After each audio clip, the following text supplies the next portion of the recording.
الرحمن الرحیم الحمد للہ رب العالمین والصلاة والسلام علی سید الانبیاء والمرسلین وعلی آلہ واصحابہ اجمعین اما بعد فقد قال اللہ تبارک وتعالی فی القرآن المجید والفرقان الحمید اعوذ باللہ من الشیطان الرجیم بسم اللہ الرحمن الرحیم ان الذین یتلون کتاب اللہ واقاموا الصلاة وانفقوا مما رزقناہم سرا وعلانیۃ یرجون تجارۃ لن تبور وقال اللہ تبارک وتعالی قد افلح من تزکى وذکر اسم ربہ فصلی بل تؤثرون الحیاة الدنیا والآخرة خیر وابقى ان هذا لفی الصحف الاولى صحف ابراہیم وموسیٰ صدق اللہ مولانا العظیم وقال النبی صلی اللہ علیہ وسلم مجتمع قوم فی بیت من بیوت اللہ یتلون کتاب اللہ ویتدارسونہ الا حفتہم الملائکہ وغشیتہم الرحمہ ونزلت علیہم السکینہ وذکرہم اللہ فی من عندہ ومن بطأ بہ عملہ لا یسرع بہ نسبہ او کما قال علیہ الصلاۃ والسلام۔ میرے محترم بزرگوں اور دوستوں،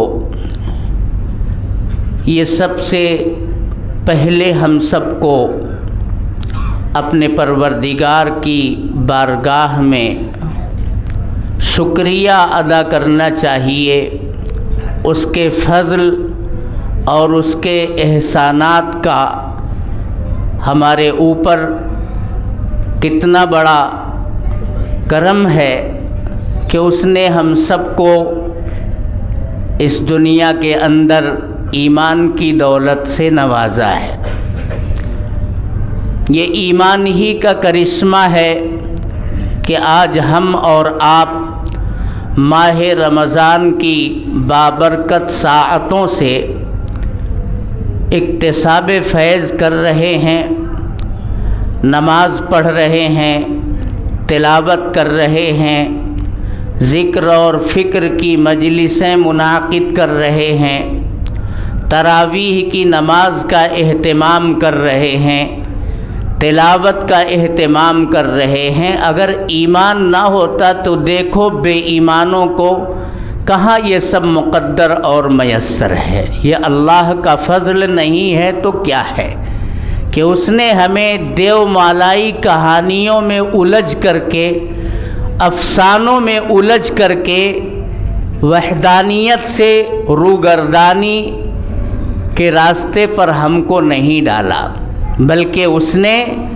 اللہ تبارک و تعالیٰ کی وحدانیت کا ڈنکا بجانے کے لیے ہم سب کا انتخاب کیا ہے، اور تاجدار مدینہ ہم سب کے آقا، ساری انسانیت کے محسن، وجہ تخلیق کون و مکان جناب محمد الرسول اللہ صلی اللہ علیہ وسلم کی سیرت پر، آپ کی سنت پر اور آپ کے کردار اور اخلاق پر مر مٹنے کا ہم سب کو جذبہ عطا کیا ہے۔ آج ایمان ہے تو یہ سارے اعمال ہیں۔ ہم آپ صلی اللہ علیہ وسلم کی رسالت پر، آپ کی نبوت پر اور آپ کے خاتم النبیین ہونے پر یقین اور عقیدہ رکھتے ہیں۔ اگر کوئی آپ صلی اللہ علیہ وسلم کی